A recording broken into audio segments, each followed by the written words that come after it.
Barangay LS 97.1 Forever. Mga kwento ng pag-ibig, kwento ng pag-asa at mga kwento ng buhay dito sa Barangay Love Stories. Love Stories.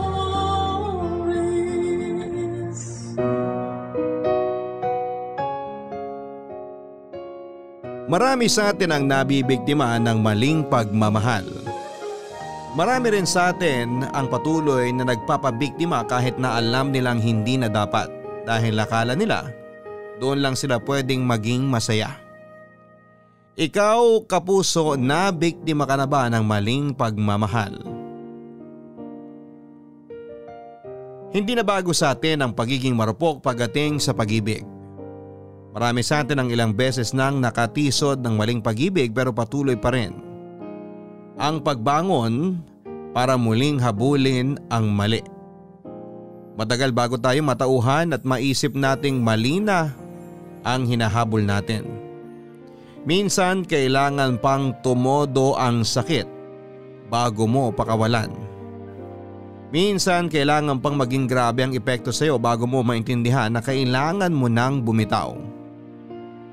Ang ating kwento ngayong araw ay may kinalaman sa pagiging marupok sa maling pag-ibig. Alam kong minsan sa buhay ninyo naging marupok kayo at piniling magpakasaya kahit maling-mali na talaga. Ang kwentong pinadala sa atin ng bidang si Jessa ang magpapatunay na pagdating sa pag-ibig ay hindi gumagana ng tama ang utak natin.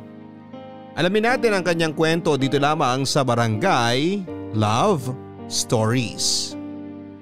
Dear Papa Dudut, magandang araw po sa inyong lahat. Ako nga pala si Jessa, ang pinaka marupok at martir sa lahat. Nakailang beses akong umibig sa maling tao dahil kahit naman alam kong mali noon, nagustuhan ko naman ang pakiramdam. 11 years pa nga lang ako noong nagsimula akong makipagrelasyon. Kapitbahay ko lang ang unang naging boyfriend ko. Sa kanya ko unang natikman ang lasa ng halik at mahigpit na yakap. Hindi rin kami nagtagal dahil pinalaya sila sa inuupahan nila dahil nakaaway ng nanay nito ang landlady nila. Hindi na nga siya nagpaalam dahil madaling araw sila noong tumakas. Nalungkot ako ng sobra, Papa Dudut, dahil nawala agad ang first love ko. Nakapag-move on naman ako kaagad makalipas lang ng 3 taon. Yung mga sumunod kong karelasyon karamihan ay kaklase ko lang sa school. Pinakamatagal na siguro yung 3 buwan. Nakilala nga ako bilang playgirl sa aming batch. Lagi akong laman ng chismis noon dahil masyado raw akong malandi. Ilang beses din akong napaaway dahil sa mga mapanghusgang tao. Hindi naman ako nagpapekto at nagpaligaw pa rin ako ng nagpaligaw. Kahit na aware ako dati na gusto lang akong paglaruan ng mga kinakarelasyon ko, ay nagpatuloy pa rin ako. Hindi kasi ako sanay na mag-isa noon, Papa Dudut. Ayoko sa pakiramdam dati na nababakante ako dahil malungkot yon para sa akin. Makalipas ang ilang taon, nagkaroon na rin ako sa wakas ng seryosong karelasyon. Itago na lang natin siya sa pangalang Raul. 40 anyos na si Raul pero hindi naman nahalata yun sa kanyang mukha dahil parang nasa 20 anyos lamang ito. Nakilala ko siya noong inad niya ako sa Facebook. Nagandahan daw siya sa akin at kinilig ako doon. Kaka-break ko lang noon sa isang ex ko noong nakilala ko si Raul. Kaya naman natuwa ako dahil nakatulong siya sa pag-move on ko. Siya lang ang nakausap ko dati at nakakalandian, ganon din naman raw ako sa kanya.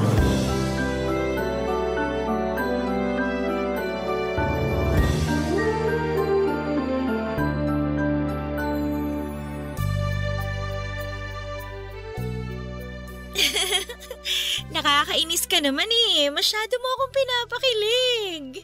Uy, nagsasabi lang naman ako ng totoo ah. Ang ganda mo nga talaga doon sa sinend mong selfie.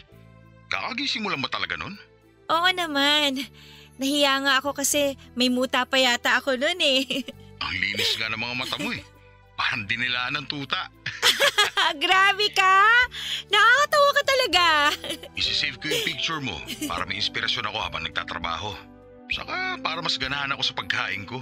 Gawin mo na ring wallpaper mo. Oo naman. Isisend ko sa'yo mamaya yung screenshot. Ipagmamalaki ko yung sa mga katrabaho ko. Sasabihin ko, uy, tignan niyo to syota ako. Ang ganda kahit bagong gising. Mamula-mula ang pisngi at labi. Natural yung pisngi at labi ko ha. Walang filter yan. Naniniwala naman ako sa'yo, mahal. Mahal? Yun ba ang tawagan natin? Oo naman. Ayaw mo ba? Gusto ko nga eh. Teka, baka naman may tinawag ka ng mahal sa mga ex mo ha? Naku, wala. Pangalan lang ang tawag ko sa kanila. Ikaw lang ang namumukod tangi sa lahat. Kakaiba ka kasi. O sige, yan na lang ang tawagan natin. I love you, mahal. I love you rin, mahal. Nakakakilig ka naman. Pag nagkita na tayo, promise ko sa'yo na pakikiligin kita araw-araw. True ba yan? Oo naman. Hindi naman ako manloloko. Hindi rin ako sinungaling. Baka naman paasa ka lang ha? Uy, huwag mo ko igaya sa mga ex mong pinaasa ka lang. Talaga lang ha? Kapag nagkita na tayo, bibilang kita ng bulaklak. Tapos ipapasyal kita lagi sa mall. Kakain tayo lagi sa food court. Tapos bibilang kita ng maraming tsokolate. Gusto ko yan! Uy, pati teddy bear ha? Yung pink o kaya pwede ring red. Kahit kasing laki mo pa yung teddy bear. Basta masahod ko eh. Grabe na-excite na ako makita ka tuloy. Gusto na kitang yakapin tapos lambingin lagi. Dapat kiss mo rin ako ha? Oo naman, marami. Mauumay ka. Ako mauumay? Kahit siyang labi mo lang ang ulamin ko, busog na ako eh. Nakakagigil yung kapal ng labi mo. Parang pang-artista. Parang model ng lipstick. Binubola mo na naman ako eh. Hindi nga. Grabe kanina ko pa tinitignan yung picture mo. Gusto ko na nga kagatin ng labi mo eh. Wag! Dudugo! Dahan-dahan lang naman. Teka nga, baka kung saan mapunta yung usapan. Eh ano naman ngayon? Magkarelasyon naman tayo eh. Kahit mapunta pa sa, alam mo na. Huwag kang nang ganyan. Nakakaramdam tuloy ako ng init. Ako rin eh. Magkita na kaya tayo sa Sabado? Hindi na ako makapaghintay eh. Sure ka? Kasi gusto ko na rin eh. Oo, para makagat ko na ang labi mo. At alam mo na. Oh, sige. Tatakas ako para magkagata na tayo.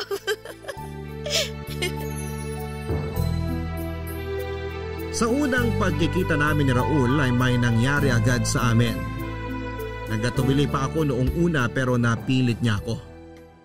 Nag-check-in kami muna doon ay may nangyari sa amin. After na may mangyari sa amin ay sa kanya ako pinasyal sa mall at binilhan ng pagkain. Hindi niya ako nabilhan ng teddy bear dahil na short daw siya sa budget pero babawi raw siya sa mga next naming pagkikita. Tuwing nagkikita kami noon papadudot madalas puro sa mga mumurahing motel. Hindi na nga ako naipapasyal dati kasi sabi niya mas gusto niya raw yung tahimik at makapagpapahinga lang kami.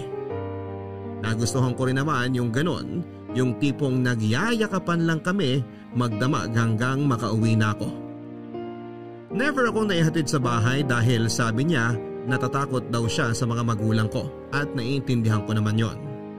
Hanggang sa kabilang kanto niya lang ako madalas na inahatid noon. Nakontento ako sa ganong setup at hindi naman kasi ako nagmamadali. Halos 1 taon na rin kaming magkarelasyon at aaminin kong medyo nanawa na ako noon na puro lang kami motel dati. Pinasimplihan ko siya kung pwedeng doon naman kami sa bahay niya kung ayaw niya sa bahay namin. Ang dami niyang sinabi noon sa akin na alibay.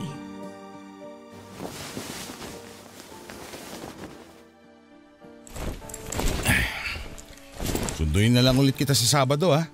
Huwag ka malilate ha. Alam mo naman bitin tayo lagi sa oras. Ang hirap kasi makatakas kina mama eh. Sisenda kita mamaya ng mga pwedeng palusot para maaga ka makalis ng bahay nyo. Para naman masulit natin yung pagmumutal natin. Alam mo naman 3 oras lang to eh. Ang mahal pa mag-extend ng 1 oras. Mahal, paano kaya kung wag na lang tayong mag-check-in sa motel? Ha? Anong gagawin natin? Magtititigan lang hanggang matapos ang araw. Ang ibig kong sabihin, baka naman pwedeng sa bahay niyo na lang tayo magkita. Doon na lang tayo magstay. Ha? Bakit dun? Walang aircon dun. Maaalibadbaran ka lang. Buti pa dito sa motel, libre lang. May cable pa at libreng sabon at shampoo. Makakapag-charge ka pa ng cellphone mo. Sanay naman ako kahit walang aircon eh. Kahit nga walang electric fan, ayos lang ako, no?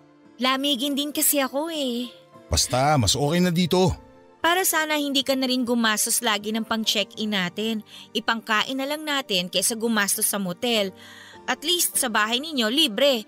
Para hindi na rin tayo laging nagmamadali pag magtatatlong oras na. Hindi pwede sa bahay kasi maraming tao doon. Wala tayong magiging privacy. Saka mga chismosa ang kapitbahay ko. Sanay na ako sa mga chismosa, no? Hindi na nga ako affected dyan. Hindi ako sanay na nachichismis eh. Ano namang ichichismis nila sa atin magkarelasyon naman tayo, di ba? Normal lang naman na dalhin mo ako sa bahay nyo kasi girlfriend mo nga ako. O ito, may aaminin ako sa'yo. Huwag ka sana magagalit ha. Oo naman, ano ba yun? Hindi pa alam sa bahay na may syota ako. Bakit naman hindi mo sinabi? Kinakahiya mo ba ako? Hindi humahanap lang ako ng tiyempo. Di ba nga sinabi ko sa'yo dati? Na hanggat maaari, ayaw muna nilang magkasyota ako kasi nga lagi na lang daw ako sinasaktan ng mga nakakarelasyon ko. Kaya yun, sana maintindihan mo.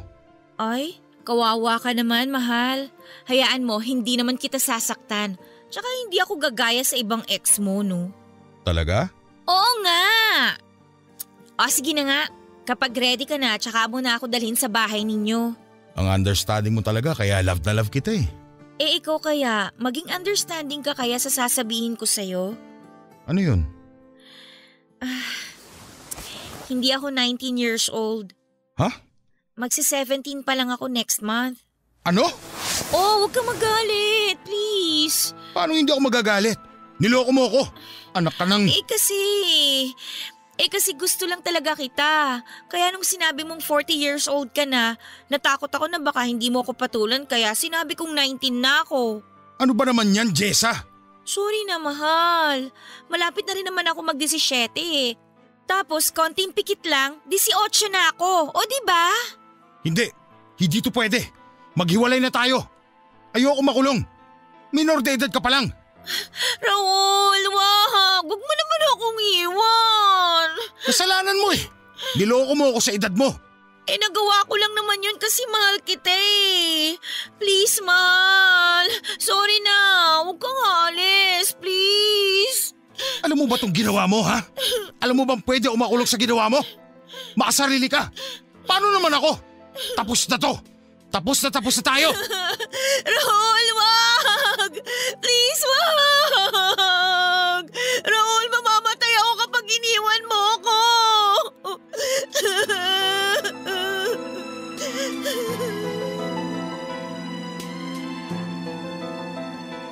Nagwala noon si Raul dahil sa galit sa akin.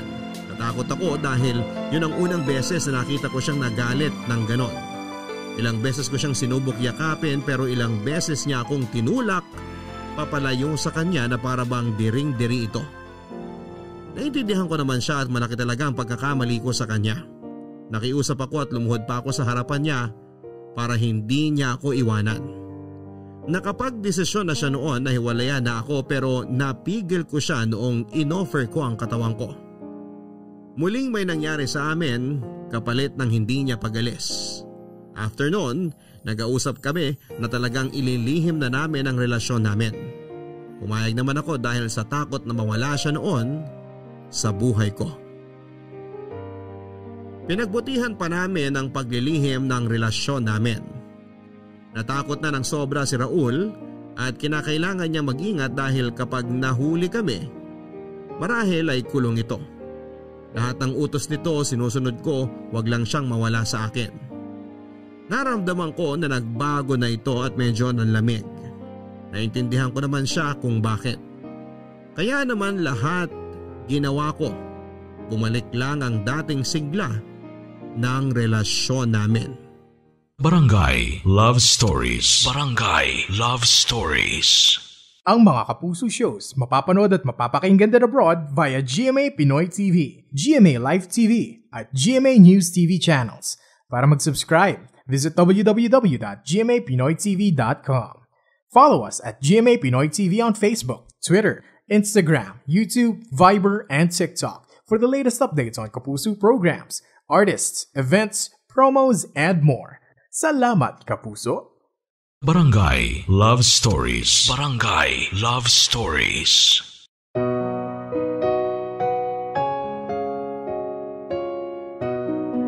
Naramdaman ko nga ang pagbabago ni Raul mula noong sinabi ko ang totoong edad ko sa kanya. Nasaktan ako sa panlalamig nito pero kinaya ko dahil nga kasalanan ko naman.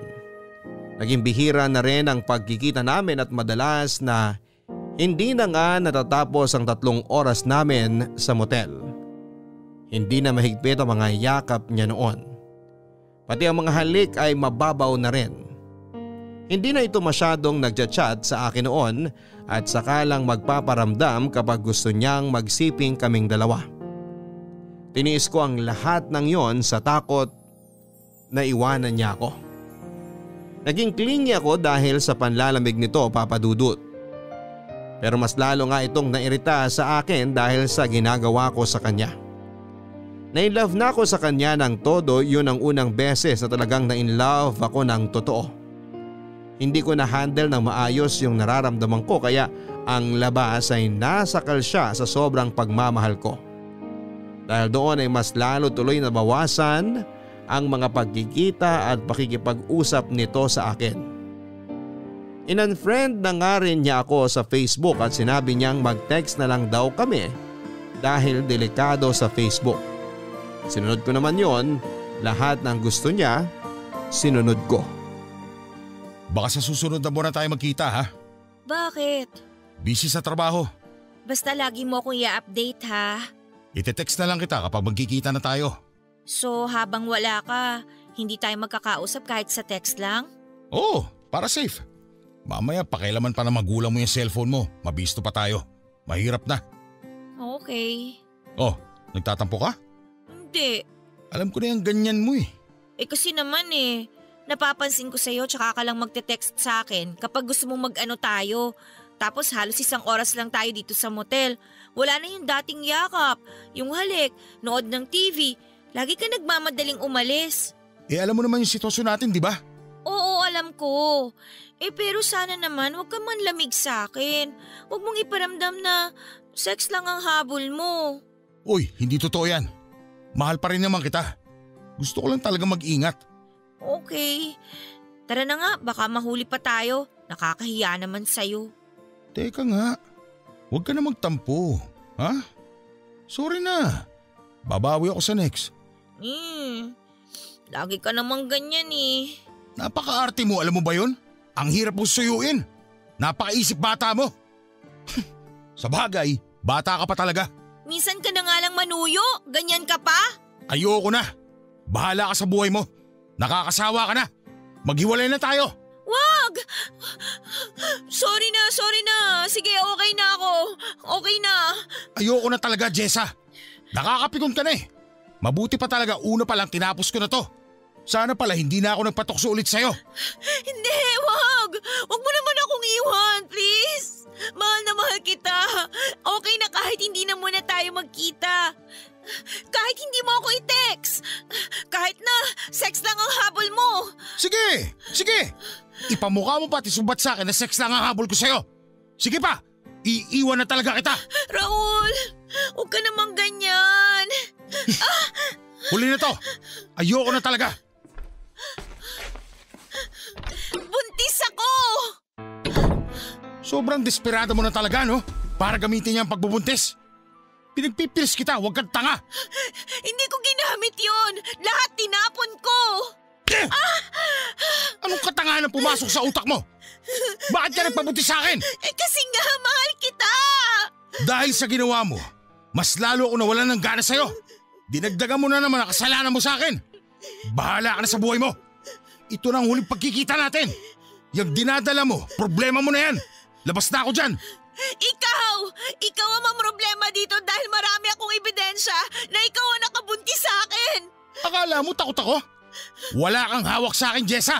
Lahat ng usapan natin sa Facebook hanggang sa mga pictures mo at pictures natin na nakahubad, nakatago sa akin sa bahay.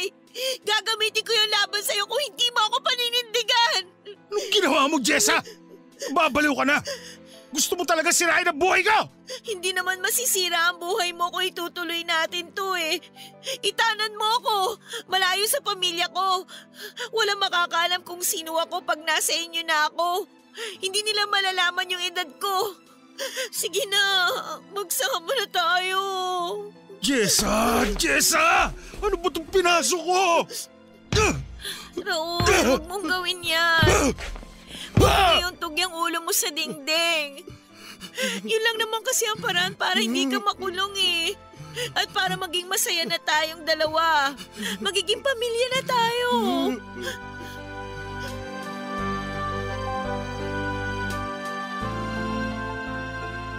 Totoong nabuntis ako ni Raul.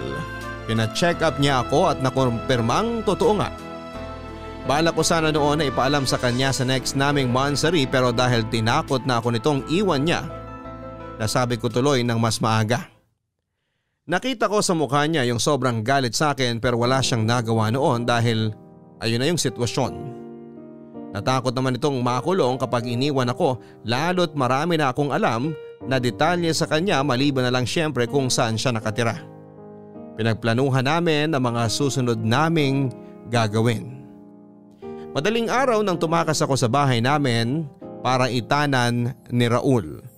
Isang bag lang ang dala ko noon at konting ipon noong nag-aaral pa ako. Sumakay kami noon sa bus papunta ng Pampanga. Na-excite ako dahil sa wakas ay hindi na kami magkakahiwalay pa. Napansin kong mas lalong nanlamig si Raul sa akin pero sinabi ko sa sarili ko na mawawala rin yon lalo kapag nagsama na kami. At pinakita ko na sa kanya ang pagmamahal ko. Nang nakarating na kami sa Pampanga, sinalubong kami ng nanay niya. May edad na ang nanay nito, 65 years old na.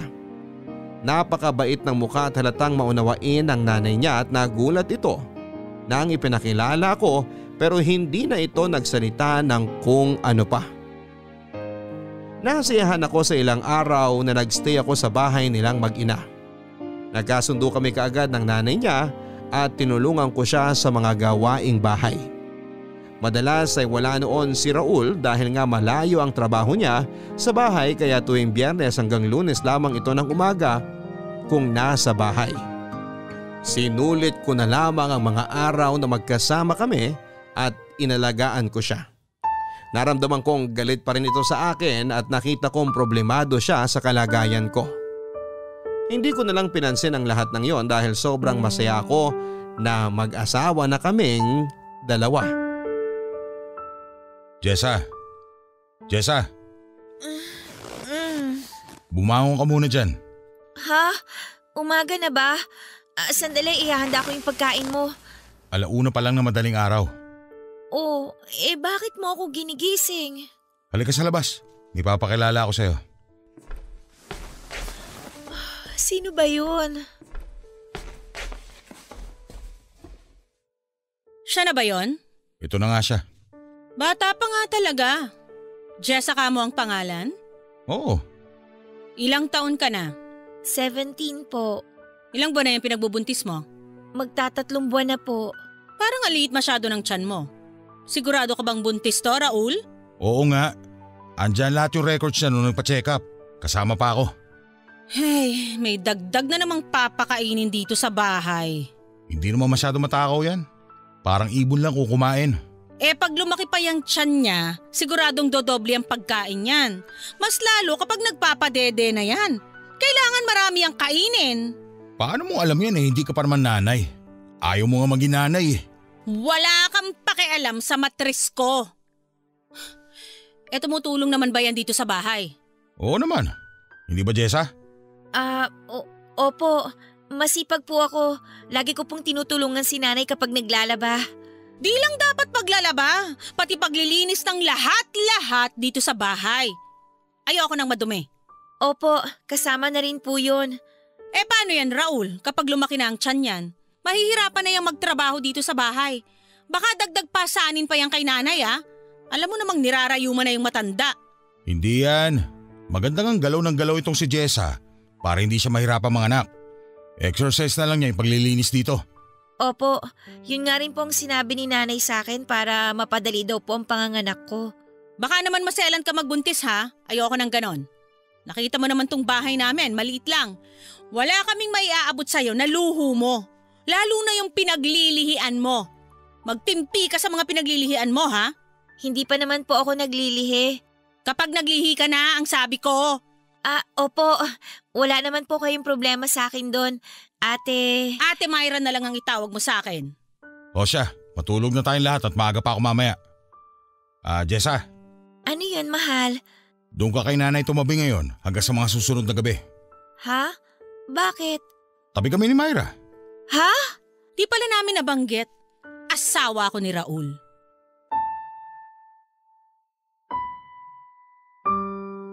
Nanlamig ako nang narinig ko na sinabi ni Ate Myra na siya ang asawa ni Raul. Hindi ako makapaniwala noon. Humingi pa ako ng paliwanag noon kay Raul pero sinabi niya na saka na lang niya sasabihin ang lahat. Wala akong nagawa noon kundi ang matulog sa tabi ni nanay. Hindi na nagulat si nanay nang tumabi ako sa kanya. Tila alam na niya na alam ko na ang lahat. Sinabi nito sa akin na siya na lang ang magkukwento ng lahat pagkagising namin. Hindi ako nakatulog noon dahil sa mga nalaman ko. Hindi pa natutulog sina Myra at Raul noon. Pinakinggan ko ang usapan nila at narinig kong nagtatalo sila tungkol sa kalagayan ko. Narinig ko rin ang mga plano nila para sa akin. Ilang ulit sinabi ni Raul na malaking tulong ako sa bahay dahil malinis ako at masikaso. Natuwa ang puso ko noon. Maya-maya pa ay narinig ko na silang naghahalikan hanggang sa narinig ko na lamang ang ingay sa kanilang kama. Naiyak na lamang ako noon, Papa Dudut. Naramdaman ni nanay na umiiyak ako kaya naman hinaplos nito ang aking likuran hanggang sa makatulog na ako. Nalaman ko kinabukasan kay nanay na matagal na palang mag-asawa sina Raul at Myra. 15 years old pa lamang daw sila noong nagtanang dalawa at tumira doon sa bahay ni nanay. Di sila nagkaroon ng anak dahil ayaw ni Myra. Tulad ni Raul, sa malayo rin ang trabaho ni Myra kaya tuwing Biyernes ng gabi hanggang Linggo ng hapon ito kung umuwi. Hindi pa rin ako makapaniwala na iisang bubong na lang kami noon. Mas lalong nahirapan akong paniwalain ang sarili kong napapayag ng ganon na lamang si Myra na patirahin sa bahay nila ang isang kabet na katulad ko. Naisip kong may iba silang plano sa akin at nagkatotoo nga ang iniisip kong yon. Naging katulong ako sa bahay ni Raul. Naging utusan lagi ni Myra tuwing andun siya sa bahay. Pinaglalaba ako nito noon ng mga panty niya at nagagalit siya kapag kumukupas ang kulay ng mga yon dahil sa paglalagay ko daw ng bleach. Kahit kasi yung panty niya na may tagos ng dalaw niya, ako ang naglalaba noon at masyadong kapit ang dugo kaya naman kinakailangan ko yung i-bleach. Ganon din si Raul, Papa Dudut. Pinaglilinis niya ako ng sapatos niyang nakatapak ng dumi ng mga asong kalye o di naman kaya tagamasahe niya ako.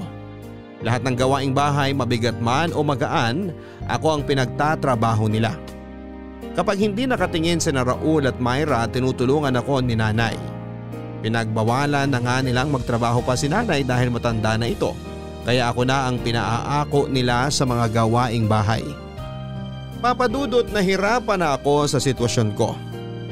Sobrang bigat sa dibdib, Papadudot. Na yung pangarap mong ituring kang asawa tinuring kang kasambahay. Saka lang ako sinisipingan at tinatabihan noon ni Raul kapag wala si Myra. At gusto niyang madaliin ang lahat. Ginawa ako nitong parausan lamang. Hindi ko naramdaman yung pagmamahal na pinangako niya noon. Mula noong tumira ako sa kanila, tingin na lang niya sa akin ay basahan at utusan. Pag napadugo mo yung kuko ko sa paa, Jessa, Humanda ka sa akin, babasagin ko yung panga mo. Opo, Ate Myra. Naligo ka na ba? Hindi pa po eh.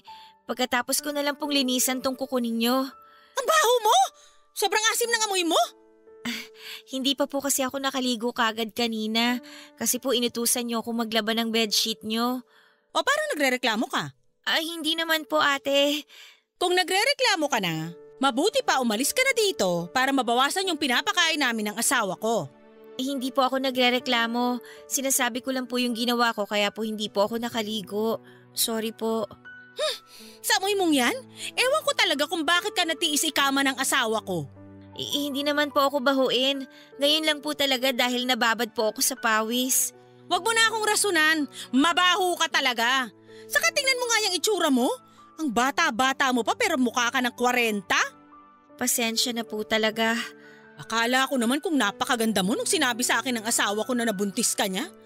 Sobrang bilasa mo, di pa man din nakakalabas yung bata sa tiyan mo. Paano pa kaya kapag nanganak ka na? Ano pong kulay ang gusto niyo sa kuko niyo? Yang itim, kasing itim mo. Joke. Ayos lang po. Nangitim lang ako kasi nababad po ako sa araw nitong mga nakaraan. Bawat sabihin ko talaga may sagot ka, no? Kasi po pag hindi ako umimik, mas lalo po kayo nagagalit eh. Kahit anong gawin mo, mararamdaman mo lagi ang galit ko. Sa kakirihan mong babae ka, ayan, nabuntis ka tuloy. Hindi po sadya ang pagbubuntis ko. Gaga ka, malandi ka. Sinabi na sa akin ni Raul na sinadya mo. Tinapon mo raw lahat ng pills na binili niya sa'yo. Nagpabuntis ka para ibahay ka niya. Inektek mo, tignan mo kalagayan mo ngayon. Kala mo siguro magiging asawa ka na nung kumag na yon, no? Di ka nag-iisip, gaga. Puro init lang ng katawan ng pinapairal niyong mga kabataan. Tanggalin ko lang po tong ingrown nyo ha. Huwag po kayong magalaw. Ano na mangyayari sa'yo ngayon pagkatapos mo manganak? Aasa ka ng sustento kay Raul? Boba ka talaga? Maintenance nga ng nanay niya hindi niya maibigay-bigay? Ikaw pa kayang sampid lang? Aray! Hala! Sabi ko po kasi huwag kayong magalaw eh. Animal kang babae ka? Sinabi ko na mag-ingat eh! Ayan! Dumugo na! Aray! Pwisit kang babae ka! Di ka na talaga makagawa ng tama! Aray! Sorry po! Teka po, ayusin ko ate! Maayos mo pa ba yan? Tonta ka talaga?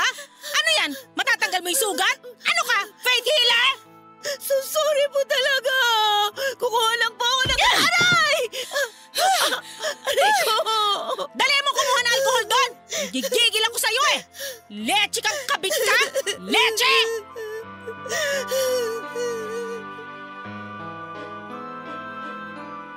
Nakaramdam ako ng paninigas ng tiyan ng ilang beses akong sinipa ni Myra. Hindi ko lang pinahalata noon dahil baka mas lalo itong magalit. Napansin ni nanay na nahihirapan ako sa paglalakad kaya kinumusta ako nito. Nagsinungaling ako at sinabing nadulas ako kaya naman inasikaso ako nito. Pinainom ako ng tubig at noong nakita ni Myra na nagpapahinga ako, binulyawan ako nito at inutusang muli. Walang nagawa si nanay dahil kahit siya mismo ay takot kay Myra. Nahihirapan na ako noon sa sitwasyon, Papa Dudut. Panaylagang pag-iyak ko noon para kahit papaano ay mawala yung sakit na nararamdaman ko. Natakot naman akong bumalik sa amin dahil paniguradong itatakwil lamang ako ng mga magulang ko. Lalo't umalis ako noong walang paalam sa kanila at nakisama pa sa may edad na lalaki. Tiniis ko na lamang sina Myra at Raul kesa wala akong matuluyang bahay. Madalas akong pinagbubuhatan noon ang kamay ni Myra kapag nakikita niya ako. Sa aming dalawa akala mo ay siyang naglilihi dahil sa kanyang pag-asta. Naintindihan ko naman kung bakit ito galit na galit sa akin dahil syempre kabit ako ng kanyang asawa. Kung hindi lang dahil sa nanay ni Raul ay baka nagpakamatay na ako noon. Napakabait nito sa akin at siya lang ang naging kakampi ko sa bahay nila. Hindi man niya ako direktang naipaglalaban dati kina Raul pero inaalalayan naman niya ako. Naging sapat naman ang pagkalinga niya sa akin para makayanan ko ang lahat. Nagpasalamat ako sa kanya at sinabing sana hindi siya magsawa na gabayan at tulungan niya ako. Kahit si nanay noon, wala namang magawa sa trato ng anak niya sa akin kaya sinabi niya na ipagdadasal na lang niya na makayanan ko ang lahat lalo na ang magiging anak ko. Jessa, alam ko gising ka pa. Alam kong umiiyak ka. Hindi po, Nay. Harapin mo nga akong bata ka. Ayos lang po ako, Nay. Nasamid lang po ako. Ayoko ng sinungaling, alam mo yan. May masakit ba sa'yo? Wala po. Ang tiyan mo. Baka naman may problema na naman sa tiyan mo at hindi mo na naman sinasabi sa akin. Wala po. Nasamid lang po talaga ako. Ang sinasamid, inuubo, hindi humihikbe. Magsabi ka sa akin ng totoo. Ay, sige lang. Iiyak mo lang habang wala yung mag-asawa. Makakagaan yan sa dibdib mo. Nahihirapan na po ako, Nanay. Alam ko. Hindi ko na po alam ang gagawin ko. Hindi ko na po alam kung saan ako lulugar. Kasi bawat sulok dito sa bahay, alam kong mali ako. Kung bakit naman kasi? Ay, kaya mo pa ba? Hindi ko po alam. May pera akong konti dyan. Pwede kitang ihatid sa terminal para makauwi ka na. Ayoko po, Nay. Kesa naman nandito ka at pinapahirapan ng mag-asawang yun. Alam mo namang wala akong magawa at tulad mo ipalamunin din ako dito. Hindi kita makampihan. Hindi ko sila masaway dahil tsak gulo na naman kung sakali. Naiintindihan ko naman po yung kalagayan nyo. Nay, hindi po kasi ako talaga pwedeng umuwi sa amin kasi pag nalaman nila yung totoo, baka hindi rin po nila ako tanggapin eh. Wala naman po akong matatakbuhang ibang tao. Paano ba to? Kung ako lang ang masusunod, ayaw kitang nandito dahil alam kong papahirapan ka lang dito. Yun lang andito ka na. Ayaw mo namang umalis. Anong gusto mo mangyari? Magtitiis pa po ako. Baka kasi mag-iba yung trato nila sa akin pag tumagal. Baka mahalin din po nila at tanggapin nila ako. Mahalin at tanggapin? Malabo yan. Alam mo namang merong Myra. Mag-asawa sila ni Raul. Alam mo namang kung anong posisyon mo dito sa bahay. Baka kasi po mahalin ako ulit ni Raul tulad po ng dati. Madadagdagan na naman tong sakit na nararamdaman mo sa sasabihin ko, Jessa, anak. Anak ko si Raul at ramdam ko siya. Alam kong ginamit ka lang niya para sa pangangailangan ng katawan niya, pero hindi ka niya mahal. Mahal po niya ako. Naramdaman ko naman po yun dati nung magkasama kami. Kailangan niyang iparamdam sa'yo na mahal ka niya para pumayag kang sipingan siya. Hindi po.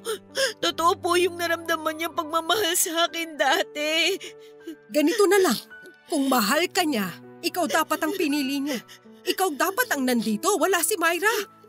Ikaw dapat ang inaalagaan, hindi ikaw yung nag-aalaga. Tandaan mo yan. Pero Nay, wala na akong pwedeng ibang sabihin sa'yo. Ikaw na lang din ang kusang makakaalam niyan kapag natauhan ka na. Ihintayin ko yun. Alam kong matigas pa ang ulo mo dahil mahal mo pa ang anak ko. Pero pasasan ba't matatauhan ka rin?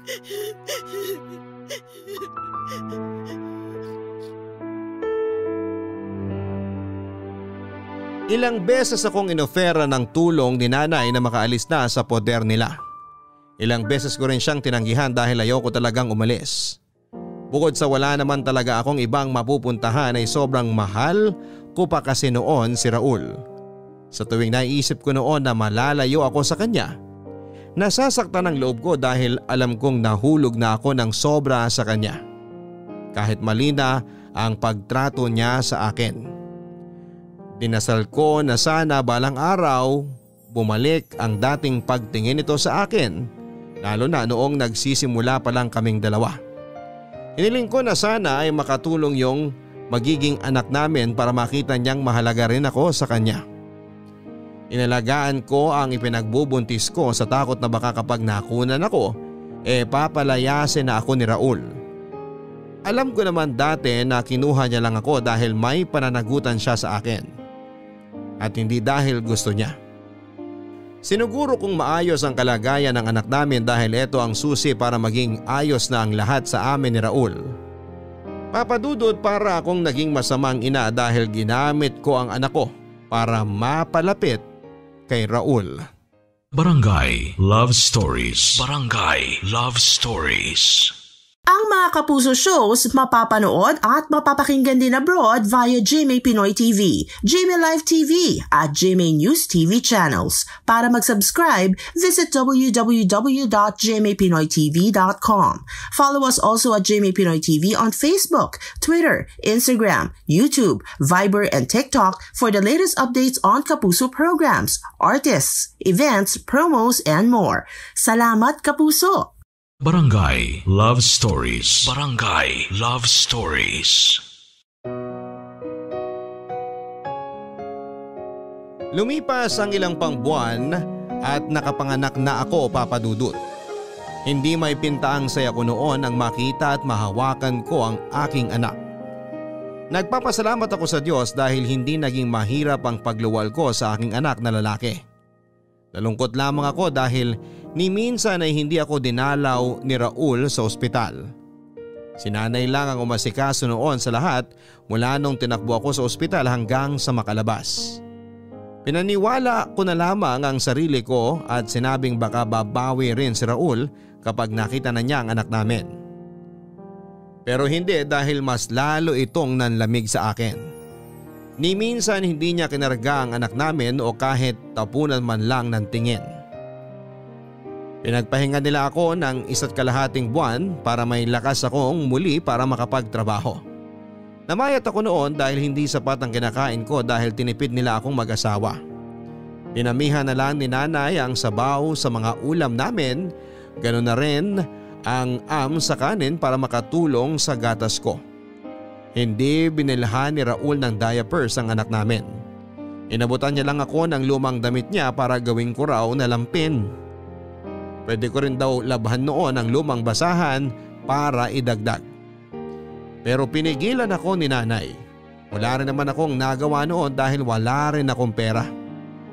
Nilapitan ni nanay ang isa nilang kamag-anak para makahiram ng mga damit ng sanggol. Nang natapos na ang pagpapahinga ko, pinabalik na nila ako sa pagtatrabaho sa bahay. Mas naging doble ang mga utos nila mula noong nanganak na ako dahil wala na raw harang sa tiyan ko para makasagabal sa pagtatrabaho ko. Naramdaman ko naman noon na parang pinahihirapan lang nila ako para kusa na akong sumuko at umalis, pero hindi ako nagpatinag, Papa Dudut. Pinaglaban ko ang karapatan namin ng anak ko sa bahay nilang mag-asawa. Oo at kabit ako pero may habol ako dahil may anak kami ni Raul. Jessa. O Raul, dumating ka na pala. May pagkain pa dyan, pinagtira kita. Mamaya na. Linisin mo nga itong sapatos ko. Naputikan kanina nung pauwi ako. Kailangan ko bukas sa umaga yan. Labhan mo na rin yung mga pantalon ko para matuyo bago ako bumalik sa trabaho. O sige, ilapag mo lang dyan. Papatulugin ko lang tong baby natin. Mamaya na yan. Patupagin mo yung inuutos ko sa'yo. Sandali lang to. Papikit na rin naman si baby eh. Tingnan mo oh. Huwag mo nga ilapit sa akin yan. Gusto ko lang namang makita mo na kuhang-kuha niya ang ilong at labi mo. Nag-iilusyon ka na naman dyan. Baby pa yan. Magbabago pa itsura niyan. Sana hindi na para may Raul Jr. ka na talaga. Ano ba? Sabi na huwag mo ilapit sa akin yan eh. Gusto mo ba siyang kargahin? Bakit ko naman bubuhatin yan? Huwag kang makulit ha. Pagod ako. Nakakawala raw ng pagod kapag kinakarga mo ang anak mo. Huwag mo nga akong utusan, Jessa. Ikaw ang inuutusan ko. Tapusin mo yung pagpapatulog dyan at gawin mo na yung pinapagawa ko. Huwag ka masyadong magtaas ng boses, baka lalong mahirapang matulog si baby. Mapilit ka ha? Gusto mo sungal-ngaling kita? Ha? Shh, okay na. Sige na. Hindi ko na ipipilit. Huwag ka nang magtaas ng boses. Raul, baka naman pwedeng minsan kapag hindi ka pagod o wala kang ginagawa, baka pwedeng tulungan mo ko sa pag-aasikaso kay baby. Bakit ako? Ikaw yung namilit na buuin niyang anak mo. Anak natin to. Sa'yo na. Hindi ko kailangan ng anak. Raul naman. Mapilit ka talaga, no, Jessa? Tigas ng mukha mo rin eh. Ilang beses mong pinagpipilitan ng sarili mo sa asawa ko, di ka pa rin natuto? Hindi ko naman pinagpipilitan ng sarili ko eh. Ay, mali ako. Pinagpipilitan mo yung anak mo sa kanya, halata naman kung bakit mo yan ginagawa. Para sa sarili mo. Umaasa ka ba na kapag nagustuhan ni Raul yung anak mo, pipiliin ka niya? Mamahalin ka niya? Ganon? Gusto ko lang namang mahalin niya yung anak namin. Kahit yun na lang. Kung yun lang ang kaya niya.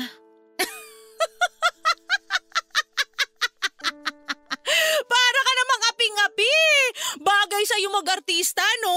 Pang teleserye ang drama mo eh. Myra, tama na nga yan. Paiinitin mo na naman ang ulo mo eh. Siya ang pagsabihan mo. Bakit ako? Ang lakas ng lobo na ibahay dito tong sampid na to? Tapos nagre-reklamo ka kapag kumukuda ako? Hoy, ikaw Jessa! Huwag kang ambisyosa! Kung mag-aambisyon ka, ilugar mo! Walang lugar yan dito sa bahay! Papangarapin mo pang sulutin tong asawa ko, halata namang di ka gusto? Yang nasa gitna ng hita mo lang ang ginusto niya nun! Tama na nga sabi! Total, 18 ka naman na! Pwede ka nang lumayas dito ngayon kung meron pang konting hiya dyan sa katawan mo! Para mabawas-bawasan naman yung palamunin namin dito! Bakit mo siya palalayasin? Oy, bakit hindi? Gusto mo siyang kasama? Gusto mo uli asawahin? Kung palalayasin mo yan, sino maglilinis at mag-aasikaso dito sa bahay? Naisip mo ba yun? Ha? Pagganahin mo nga rin yung utak mo, Myra. Isa ka pa eh. Pareho kayo bobo nito si Jessa.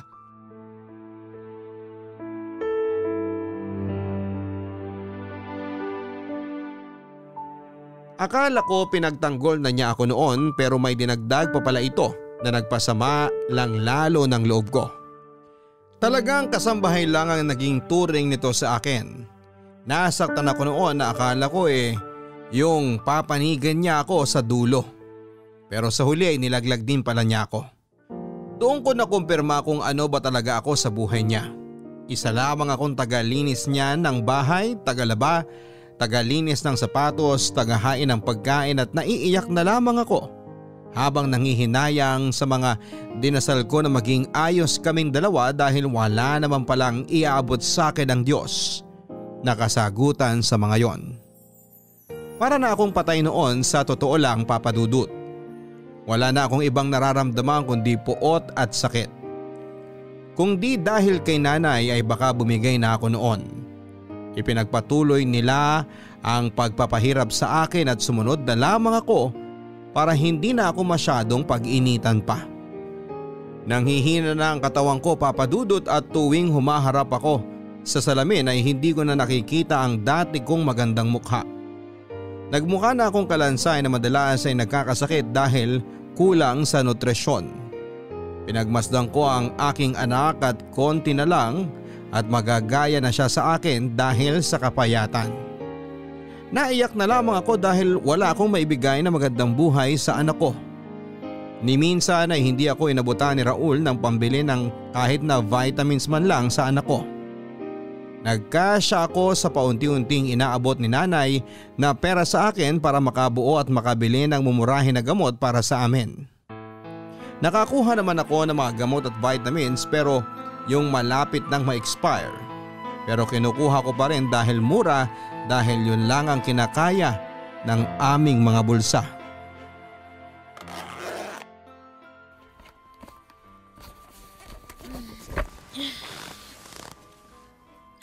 Nay? Ano pong ginagawa niyo sa mga damit ko? Ine-empake ko. Aalis ka na dito. Po? Gumayak ka na dyan. Tulungan mo na ako. Nay, hindi ko po maintindihan na… Aalis ka na dito. Ibabalik na kita sa inyo.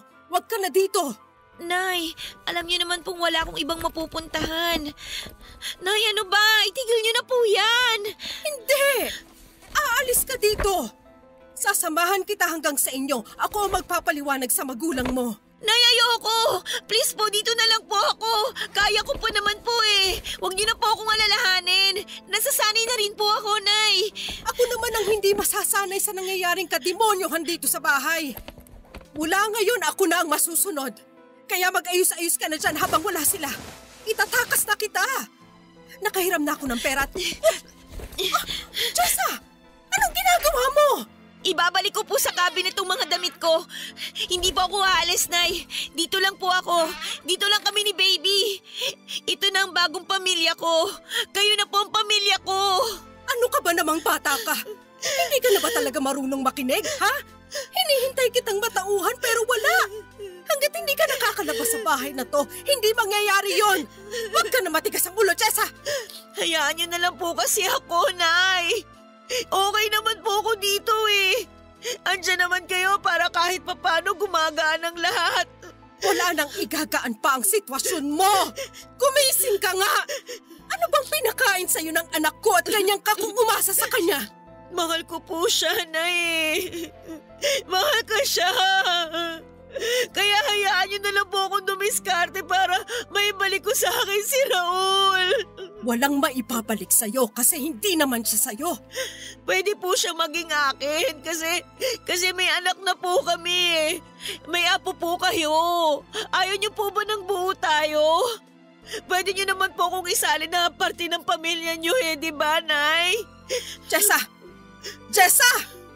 Ano ba naman to, anak? Matauhan ka na! Ako na yung nahihirapan sa'yo. Huwag kang masyado magpakalunod dyan sa nararamdaman mo kasi walang magandang pagdadalhan sa'yo yan. Maniwala ka! Maniwala ka sa akin bilang pangalawa mong ina! Akin na yung mga damit na hawak mo. Ilagay na natin sa bag na to para makaalis na tayo. Akin na, anak! Makinig ka sa nanay. Hindi! Makinig kayo sa akin! Kayo ang makinig, Nay! Jessa, makiusap. Iabot mo na ang mga hawak mo sa akin. Bago magliwanag, kailangan nakaalis na tayo dito. Makiusap, anak! Ayoko! Hindi ako aalis! Hindi ko iiwan si Raul! Jessa! Hindi, Nay! Bakit ba ang tigas ng ulo mo? Bakit ba sobrang makasarili ka? Oo, nahihirapan ka. Nakikita ko yon. Kitang-kita ko yon. Pero sobrang makasarili mo na rin, Jessa. At hindi mo inisip ang kalagayan ng anak mo. Tignan mo! Tignan mo ang anak mo! Hindi ka ba nasasaktan na halos basahan na lang ang suot ng anak mo? Hindi ka ba nasasaktan tuwing nahahawakan mo na yung mga buto niya dahil sa sobrang kapayatan niya? Hindi ka ba nasasaktan na wala kang maibigay na malinis na tubig sa kanya? Sumagot ka! Kung ikaw nakakayanan mo ang hirap, huwag mong isipin na ganun din ang anak mo. Hindi mo nakakapagsalita yan pero hirap na rin ang katawan niya. Magpasalamat ka at hindi ka niya katulad na kaya magsabi kung nahihirapan na. Nay! Kung hindi mo kayang matauhan para sa sarili mo, matauhan ka na lang sana para sa anak mo. Huwag mong hayaang lumaki sa ganitong klaseng buhay ang apo ko. Huwag mo siyang idamay sa buhay na pinili mo. Hindi pa huli ang lahat para maging maayos ang kalagayan ng anak mo. Piliin mo ang tama, Jessa. Huwag yang puro nararamdaman mo na lang. Pakiusap! Piliin mo ang tama para sa anak mo kahit minsan lang parang awa mo na. Ako na nagmamakaawa sa'yo. Maawa ka sa anak mo!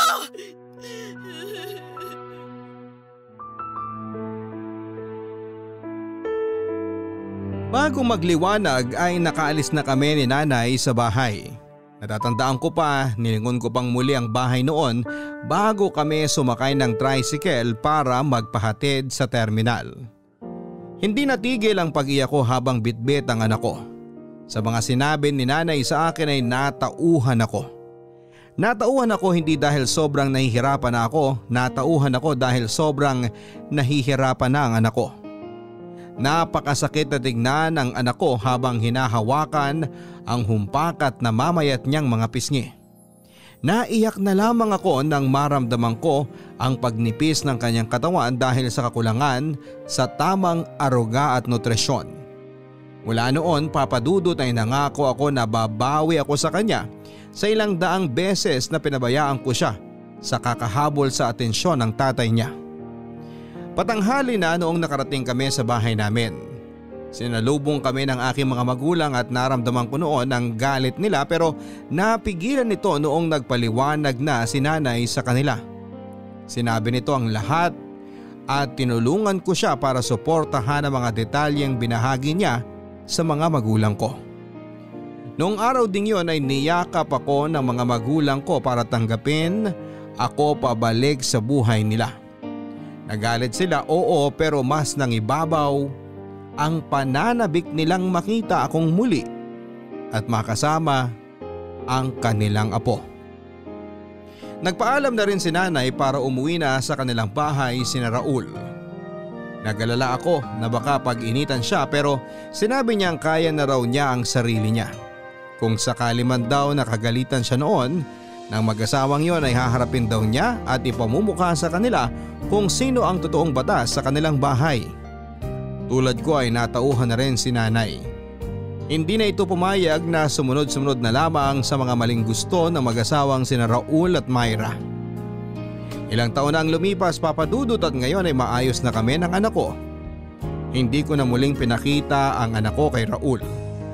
Hindi na rin naman ito naghabol pa at nagpapasalamat ako na tuluyan na siyang nawala sa buhay namin.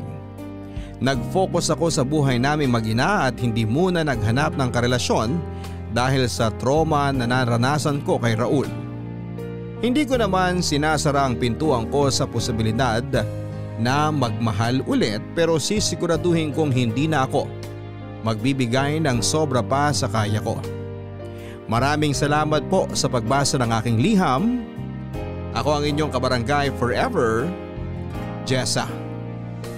Hindi madaling limutin at talikuran ng isang pag-ibig na akala mo ay yun na. Gagawa ka ng paraan para kayo ang magkatuluyan. Gagawa ka ng paraan para hanggang dulo ay kayo na. Sana balang araw, sa mga taong sobra kong magmahal ay magawa nyo sanang makawala kung alam ninyong masama na. Kung alam ninyong nasisira na kayo at huwag nyo na sanang hintayin na lumubog pa kayo lalo. Sana balang araw ay magkaroon kayo ng lakas para lisanin ang pag-ibig na alam ninyong hindi dapat para sa inyo. Yung pag-ibig na alam ninyong nagiging lason sa pagkatao ninyo.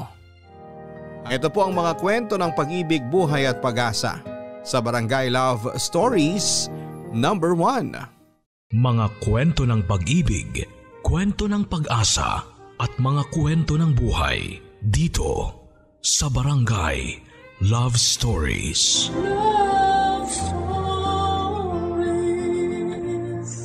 Forever! Forever. Forever!